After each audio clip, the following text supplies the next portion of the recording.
Arrancamos. Bueno, Manifiesto Comunista. Para los que no hayan leído y no sepan qué es el Manifiesto Comunista, es un escrito político escrito en febrero de 1848 por Karl Marx y Friedrich Engels, en vísperas de lo que fueron las revoluciones de 1848 que estuvieron atravesando todo el continente europeo. Se dieron en Alemania, se dieron en Francia, entre otros países.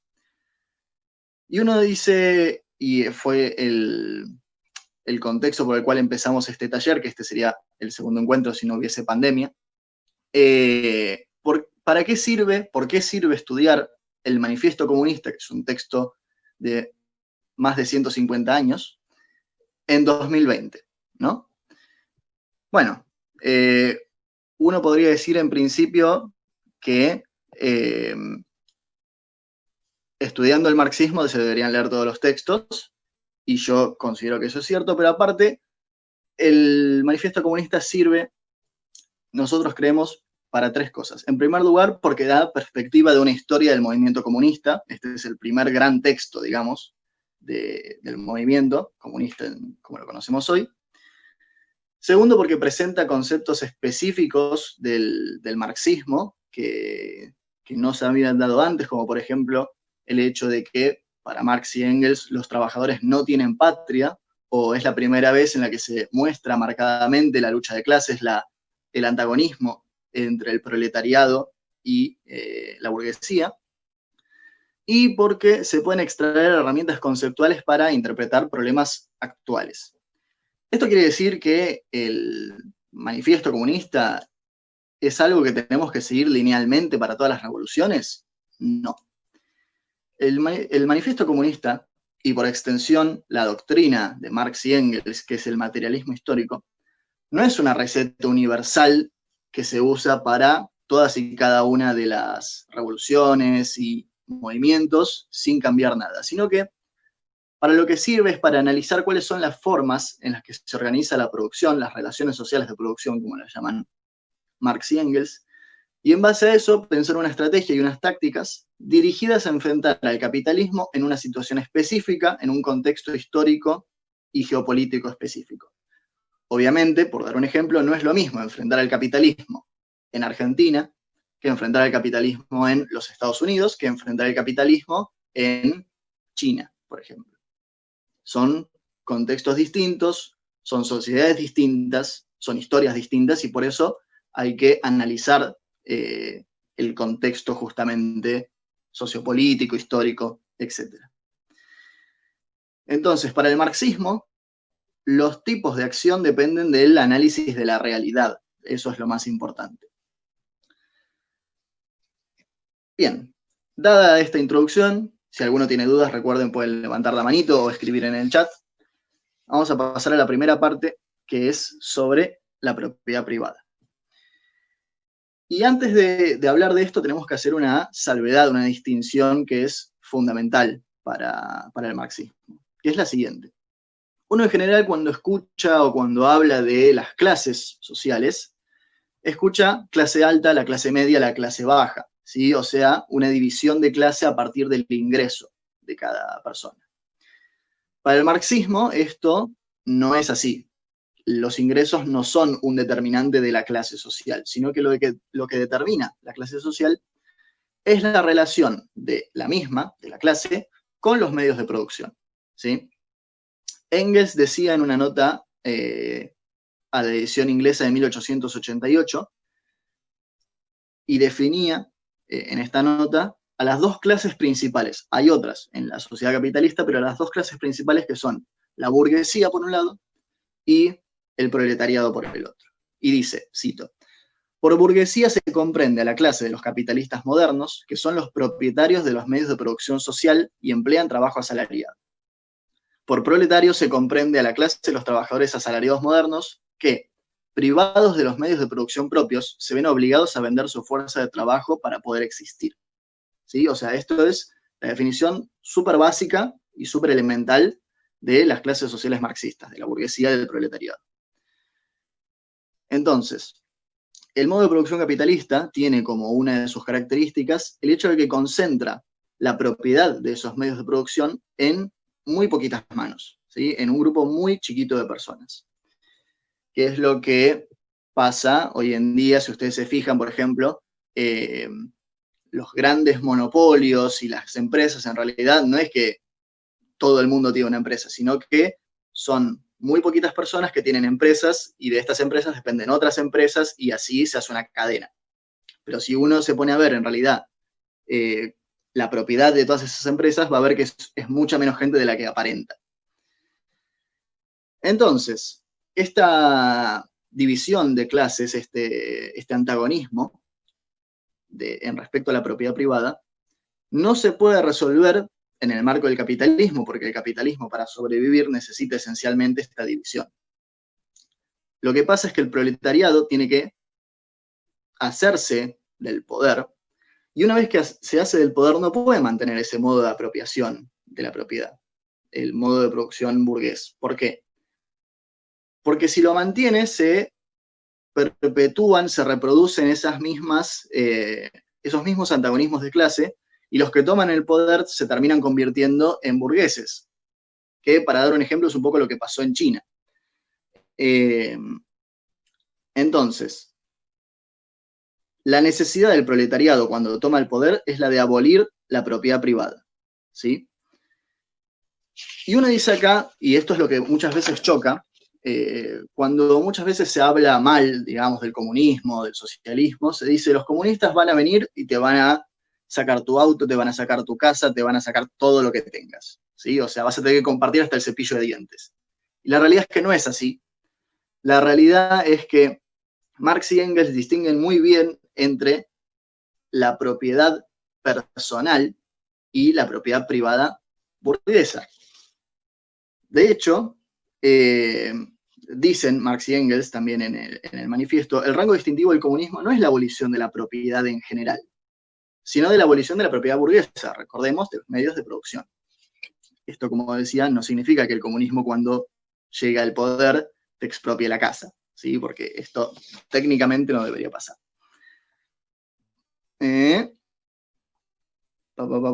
Bien. Y esto es muy importante también, con esto quiero cerrar la idea de la propiedad, porque básicamente es esto. Una de las cosas que dice el comunismo justamente para luchar contra el tema de la propiedad privada burguesa es que hay una explotación, ¿sí? Dicen Marx y Engels que la propiedad privada burguesa es la última y más acabada expresión del modo de producción y de apropiación de lo producido basado en los antagonismos de clase. Dice, en la explotación de los unos por los otros, y posteriormente, en 1888, el manifiesto lo corrigió Engels, diciendo no de la explotación de los unos por los otros, sino de la mayoría por la minoría. ¿Sí? La explotación de la mayoría del proletariado por la minoría, que es la burguesía. En otra parte del manifiesto, y esto me parece que es lo vital a entender, dice que el comunismo no arrebata a nadie la facultad de apropiarse de los productos sociales, es decir, no te obliga a vos a no trabajar, a no apropiarte, a no aprovechar el producto personal, a no comprar un celular, por ejemplo. ¿Sí? El famoso, el comunista con iPhone. Si vos trabajaste y te ganaste tu salario, vos tenés el derecho a comprar un iPhone, por ejemplo. Pero lo que dice es, no quita más que el poder de sojuzgar por medio de esa apropiación el trabajo ajeno, que es lo que hacen los burgueses. Eso es más largo para explicar con el tema de la plusvalía y demás, pero bueno, eso será para otro encuentro, en lo posible. Así que bueno, esto es así en un resumen de qué habla el manifiesto comunista respecto al tema de la propiedad privada. Yo por lo menos no tengo nada más para decir acá sobre la propiedad, así que si alguien tiene alguna acotación, si alguien quiere decir algo, lo escribe o levanta la manito. Y si no, Ale pasa a explicar lo que es el tema del partido dentro del manifiesto. Bueno, a ver, estoy viendo. Bueno, al parecer no hay ninguna. ¿Se me escucha bien, no? ¿Se me escucha clarito? Sí, Ale, sí. Bueno, perfecto. Bueno, conectando un poco con lo que dice Pablo, siempre en todos los procesos históricos ha primado un tipo de propiedad. O sea, Marx da el ejemplo de propiedad feudal, del dueño del castillo, porque el tipo vivió en Europa. O la propiedad de la iglesia, o podrían darse otros ejemplos anteriores y en otros lados del mundo, muy diferentes. Pero lo que siempre termina pasando, dice Marx, es que cuando se pasa en una revolución, se termina ese modo de propiedad feudal, eclesiástica o comunal también, o la propiedad de una persona, o sea, la esclavitud directamente, y se pasa a otra forma de producir, a otra forma de relacionarse para producir, a otra propiedad. Entonces, para pasar, cuando, perdón, para pasar de una forma capitalista, con propiedad privada, propiedad de los empresarios, a otra, ¿cómo se hace? ¿Cómo se pasa de una? Bueno, en este escrito, después Marx va a cambiar de idea, como todas las personas. Marx va a hablar de un partido político. Y en este momento Marx forma parte, en este momento de su vida, él forma parte de un partido que se llama la Liga de los Comunistas, que era un grupito muy chiquito que estaba en Francia, estaba en Alemania, creo que también estaba en Bélgica, y que eran muy activos políticamente. Y bueno, también hay que tener en cuenta que el manifiesto es escrito un mes antes del intento revolucionario en Francia, y en aquel momento ya había una revolución en curso en Suiza, o sea, ahí al lado. Y creo que ya estaba empezando en el norte de Italia también. Entonces, bueno, Marx dice que la organización de los trabajadores pasa por 3 etapas. En la primera, para aquellos que sepan, Marx se acerca bastante, o está pensando, creo yo, bastante en el cartismo inglés. Él dice que en esta primera etapa lo que tiene son 2 cosas. Uno, prenden fuego las fábricas, se rebelan y prenden fuego las fábricas. Llegó al puerto, se enteran que en el puerto de Londres llegó X mercadería más barata y de mejor calidad que la que ellos producen en la fábrica en que trabajan. Bueno, van al puerto y la queman. Para que eso no haga competencia, entonces no funda la fábrica y ellos no queden desempleados. Y por un lado, prenden fuego la fábrica, prenden fuego la máquina, prenden fuego las mercaderías de la competencia, y por otro lado están dispersados en varios establecimientos, trabajan en muchas fábricas muy chicas, porque todavía en la competencia entre empresarios todavía no está tan avanzada como para haber quebrado a tantos empresarios. Todavía, como decía Pablo antes, la propiedad privada no está tan concentrada. Entonces, en esta etapa que está disperso y que por un lado quema la fábrica, si actúan en conjunto los trabajadores, lo hacen acompañando a los empresarios. Y acompañándolo, o sea, ¿a qué? Bueno, los acompañan con aquellos, enfrentándose con los resabios de la burguesía, de los terratenientes, de los aristócratas, o contra la iglesia, o contra aquellos empresarios que se oponen por algún motivo a las industrias. Ejemplos hay miles de reformas así contra la iglesia, contra contra los terratenientes. Mire, por darles una, por ejemplo, en Inglaterra, como en el 1800, existía lo que se llamaban los distritos podridos.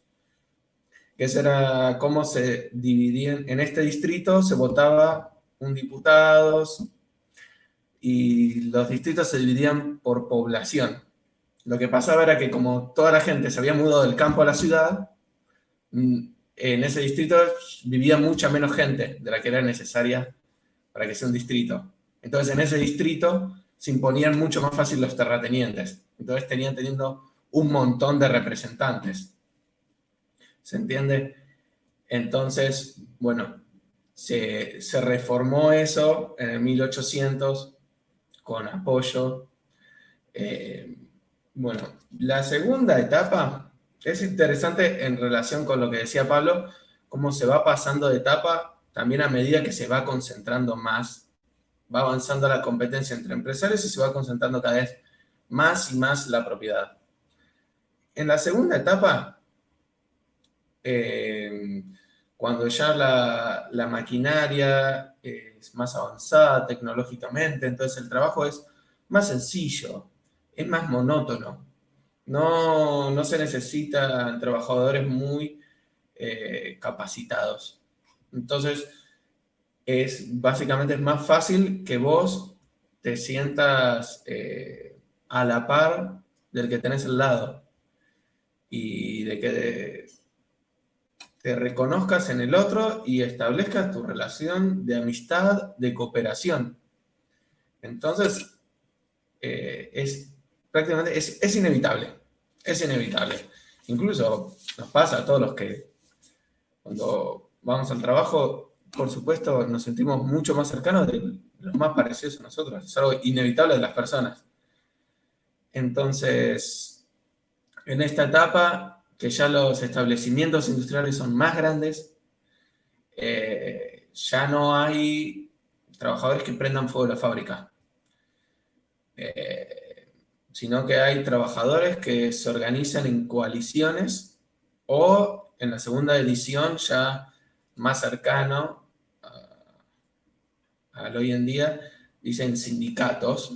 O sea, en coaliciones es porque en 1848 había otra forma de organizarse que no eran sindicatos. Ya a fines del siglo XIX, casi la única era el sindicato. Entonces, se organizan, pero se organizan por un mejor salario. Por ejemplo, no pasa más allá de la pelea en nuestra fábrica que hace locomotoras o que hace platos. No va más allá de la pelea sectorial por reconocer que necesitamos una mejor paga por nuestra jornada o merecemos 6 horas porque es un trabajo insalubre, por ejemplo. No va más allá. Y ejemplos hoy en día se pueden dar millones, millones. Después hay una tercera etapa, de la cual también se pueden dar millones de ejemplos,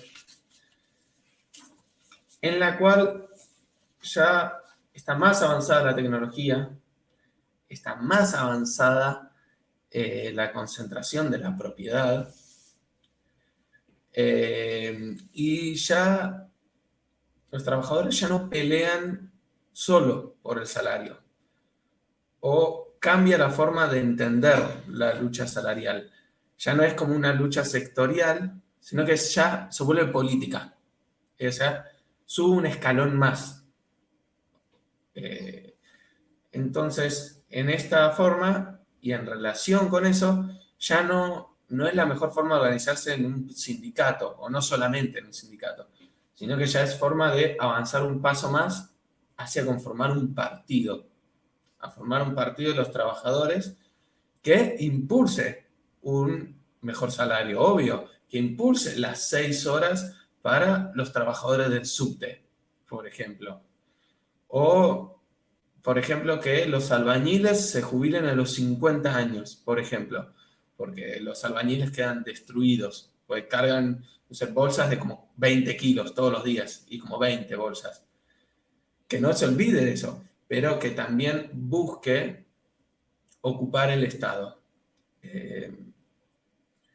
Después, otro aspecto importante en el manifiesto es que Marx se adelanta a algo que va a venir después en la historia del marxismo, va a venir en los primeros años del siglo XX, que bueno, para aquellos que saben es cómo se organiza un partido político, es el modelo de vanguardia de Lenin, que lo que dice básicamente es que nosotros tenemos de nuestro grupo de trabajadores que forma el partido, hay un segmento que son los decisores, que son la jerarquía del partido, que son los más formados teóricamente, que son los que se acercan y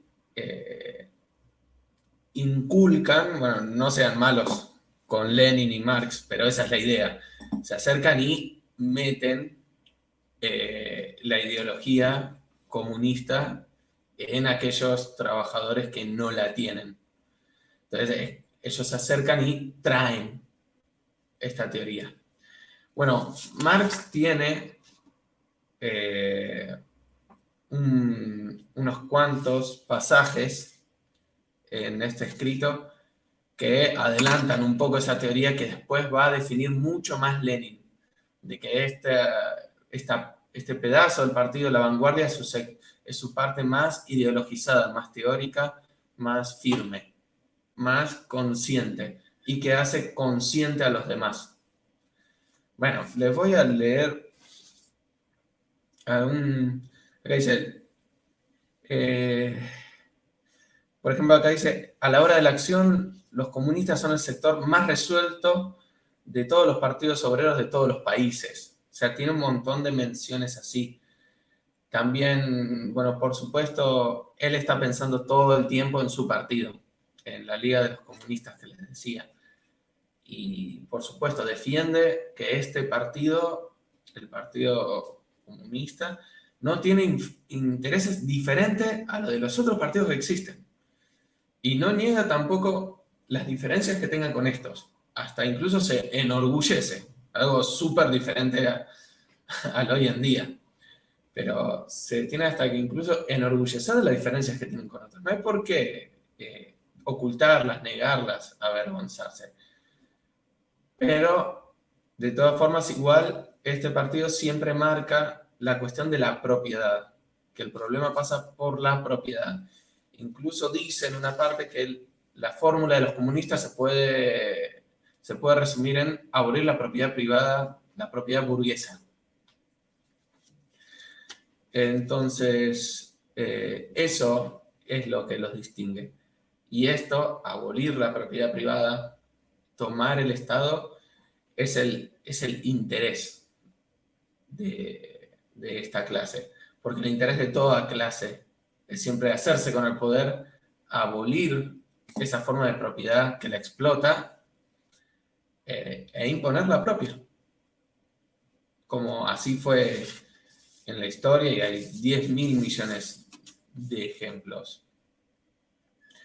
Después, Marx, en relación con lo que decía Pablo en la introducción, de que vos tenés esta realidad X y vos tenés que idear una teoría a partir, bueno, en este caso a partir del materialismo histórico, estudiando esas condiciones sociales que se dan en Argentina, que se dan en México, que se dan en Mongolia o que se dan en Italia, en el país que toque. Y a partir de ese análisis de la realidad, vos dirimís, pensás X programa de acción, X praxis política. Entonces, la teoría en el marxismo siempre está unida a la práctica, siempre. Bueno, en esto siempre Marx repite y repite bastante que busca los intereses de la clase, pero eso se amolda a cada país y da ejemplos de Francia, Suiza, Polonia, Alemania, que son los países donde en aquel momento o estaba ya en revolución como Suiza o estaba por empezar como en Francia en Alemania. Bueno, dice, en Francia los comunistas se suman al Partido Socialista Democrático contra la burguesía conservadora y radical, sin renunciar, sin embargo, al derecho de criticar las ilusiones y los tópicos legados por la tradición revolucionaria. Acá, bueno, claramente está hablando de su partido. Después dice, habla de en Alemania, que el Partido Comunista se une a la burguesía, pero lo hace en pos de destruir el absolutismo monárquico, porque Alemania es una monarquía hasta 1918. Luego habla de Polonia, que apoya a una revolución campesina para terminar con el dominio, que si mal no recuerdo, en aquel momento Polonia estaba ocupada por una mitad por Rusia y por la otra mitad por Alemania, si mal no recuerdo. Y después, para ya ir cerrando, este partido que inculca la conciencia, que trae como esta verdad al resto de los trabajadores, tiene un matiz en Marx. Hay como una contradicción en él, como pasa en todos los pensadores. En el prefacio del manifiesto de 1872, Marx dice que el manifiesto está anticuado en 3 cosas, que debería hacerse de vuelta, teniendo en cuenta que avanzó la industrialización, la experiencia de la comuna y ¿cómo se llama? Y los primeros sindicatos que aparecen. Pero lo que importa acá es que aparece por primera vez una idea diferente y que hoy en día ya podría llamar bastante la atención, que dice, miren, les voy a leer la cita. La clase obrera no puede limitarse simplemente a tomar posesión de la máquina del Estado como tal y como está. Debe servirse de ella para sus propios fines. Y en la edición de 1888 ya empieza a dudar sobre la necesidad de un partido. Dice, la emancipación de la clase obrera debe ser obra de la clase obrera misma. O sea, no tiene que haber un partido. Ahí ya hay una diferencia fuerte con el Marx de hace 40 años antes. O sea, para empezar, en 1872 él marca, no hay que tomar el Estado. O sea, o hay que tomar el Estado y hay que abolirlo. Para aquellos que sepan, es un poco hasta más cercano al anarquismo. Y bueno, él dice que esto lo prueba la experiencia de la Comuna de París, que bueno, para aquellos que no sepan, este es un proceso revolucionario que dura 2 meses aproximadamente en Francia, que Francia pierde una guerra con Alemania y cuando los alemanes están por llegar a París, los burgueses y los políticos se escapan de París y se van, creo que a Lyon, no me acuerdo qué ciudad. Entonces la ciudad queda toda cercada por el ejército y la ciudad queda sola por los trabajadores y los campesinos y establecen su propio autogobierno en plena guerra. Entonces, bueno, Marx, a su juicio, dice que esta experiencia marca que el Estado tiene que ser abolido y no hay que organizar uno nuevo. Y bueno, ya en el 88, para cerrar, y bueno, todos los que quieran ya prendan sus micrófonos o cámaras, dice que ya hasta duda de la necesidad de un partido.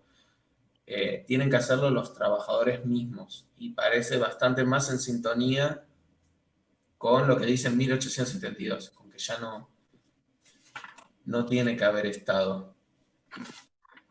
Y bueno, eso es lo que hemos... el manifiesto es un libro muy bueno, que hay que leerlo en su contexto y que hay que verlo también, ¿cómo se llama?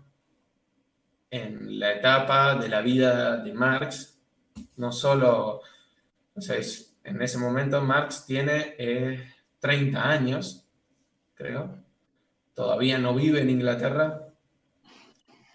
Y bueno, lo importante es ver las primeras ideas que aparecen acá, extraerlas y con esas ideas poder entender lo mejor que se pueda la realidad de hoy en día para transformarla.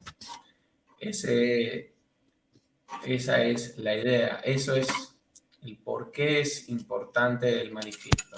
Y como les estaba diciendo, el manifiesto tiene unas 40 páginas, pero como todo buen libro, en esas 40 páginas es muy denso. O sea, no es que me refiero a que es difícil de leer, sino que tiene muchas cosas metidas adentro y se puede hacer muchas lecturas diferentes. Acá con Pablo resaltamos la parte de la propiedad y la parte del partido, pero también se puede hacer una lectura en base al análisis histórico que hace Marx sobre el origen de la burguesía y las cualidades que, de hecho, es un texto bastante elogioso sobre la burguesía. Tiene como 6 o 7 párrafos diciendo la burguesía hizo esto, hizo lo otro, y son todas cosas geniales. Dice que hizo maravillas más grandes que las pirámides, que para mí, o más grandes que los acueductos romanos o que las catedrales góticas. También se puede hacer una lectura en base al origen de la burguesía y a la lucha de clases, que como decía Pablo, es la primera vez que aparece un antagonismo tan marcado. Un texto que tiene el de 4 años antes, que se llama Los manuscritos filosófico-económicos, que para el que quiera se lo súper recomiendo, no aparece tan marcado. O sea, aparece que el trabajador es degradado en su lugar de trabajo, que alguien se apropia de eso, pero no aparece un antagonismo tan marcado. Es un Marx más filosófico, no tan político. Pero bueno, los que quieran vayan